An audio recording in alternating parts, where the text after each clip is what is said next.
Patent നേട്ടത്തിൽ തിളങ്ങി Geethu Elsa Thomas.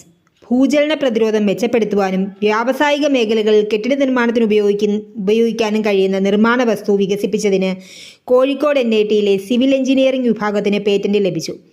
NITയിലെ PhD ഗവേഷണത്തിനിടെ Adoor സ്വദേശി ഗീതു എൽസ തോമസ് ആണ് വിവിധ ഘടകങ്ങൾ അടങ്ങിയ composite nickel, titanium, SMA, steel polypropylene fibre based cementitious വികസിപ്പിച്ചത്.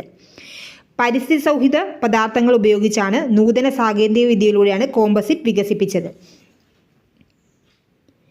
വ്യാവസായിക മേഖലകളിലും കടലിനോട് ചേർന്നുള്ള സ്ഥലങ്ങളിലും ആണവ വൈദ്യുത നിലയങ്ങളിലും കെട്ടിടങ്ങളുടെ നിർമ്മാണത്തിന് ഉപയോഗിക്കാൻ സാധിക്കുമെന്ന് നിലവിൽ മദ്രാസ് IITയിൽ പോസ്റ്റ് ഡോക്ടർ ഗവേഷകയായ ഗീതു പറഞ്ഞു.